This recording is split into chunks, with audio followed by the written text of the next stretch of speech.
Granny and Mimi kitchen থেকে আপনাদের সবাইকে শুভ দুপুরে স্বাগত জানিয়ে আজকে আমি ছোট্ট একটা রেসিপি নিয়ে আনলাম, শাকের রেসিপি। তো আমার ঘরের শাক, একটু শাক হয়েছিল, মিষ্টি কুমড়োর শাক।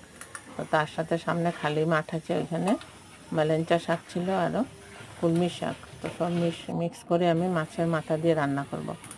তো মাছের মাথা দিয়ে রান্না করলে ভালোই লাগে। যারা খেয়েছেন মাছের মাথা দিয়ে এইভাবে শাক দিয়ে, তারা তো জানেনই।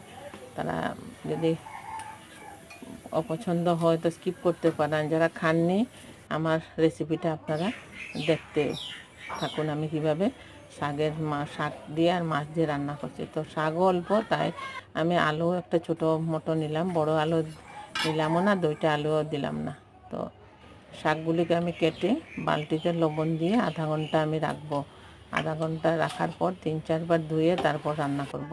শাক রান্না করতে অনেক টাইম লাগে, কাটতেও টাইম লাগে, আর ধুতেও বহুত সময় ধুতে লাগে। আমি ধোয়াটা দেখালাম না আপনাদের, এটা ভিডিওটা বড় হয়ে যাবে, তাই আমি আপনাদেরকে শেয়ার করলাম না।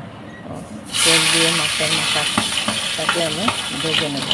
মাছের মাথা দুটাই, শাকও অল্প, মাথাও একটাই, মাথা 2 টুকরা। আলুটাকেও তার উপরে ভেজে নেব, কেননা শাকটা তো নরম, আলুটা একটু শক্ত। তো মিডিয়াম টুকরা করছি। মিডিয়াম টুকরা করলাম কারণ আমি আলুটাকে ভেজে নেব একটু হলুদ লবণ দিয়ে, ভেজে রান্না করব।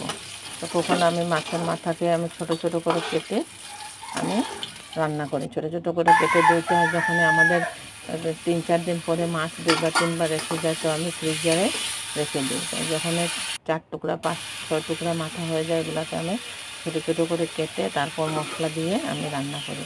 তো আরও দিন আমি আপনাদের সাথে মাছের মাথা রান্নাটা শেয়ার করব। যদি আমি বানাই আপনাদের সাথে শেয়ার করব। একটু একটু মশলা দিয়ে রান্না করব, জিরে একটু আর হলুদ মরিচ দিয়ে। তো ফার্স্টে আমি শাকটা দিয়ে দিলাম। শাক দিয়ে কিছু সময় পরে আমি আলু দিয়ে তারপর মাছের মাথা দেব। ঘরের শাকটা অল্প হলেও খেতে খুব ভালো লাগে। আজকে দুপুরবেলা আমাদের রান্নার কিছু নেই মানে বাজার হয়নি, একটু প্রবলেম ছিল, কেউ নেই ঘরে। আজকে শনিবার, একটু অন্য কাজে গেছে, তাই মানে বাজারটা হলো না। আমাদের বাজারটা একটু দূর আছে, আমি যেতে লাগবে, আমি তো যেতে পারবো না, এই জন্য আমি যাইনি। যা আছে তা দিয়ে আজকে রান্না করব বলে আমি রান্না করলাম, আপনাদের সাথে শেয়ার করলাম। রাতে যদি ভালো মন্দ কিছু আনে তো এটাই রান্না করে খাবো আমরা। তো মাছের মাথা দিয়ে রান্না এইভাবে করলে বহুত টেস্ট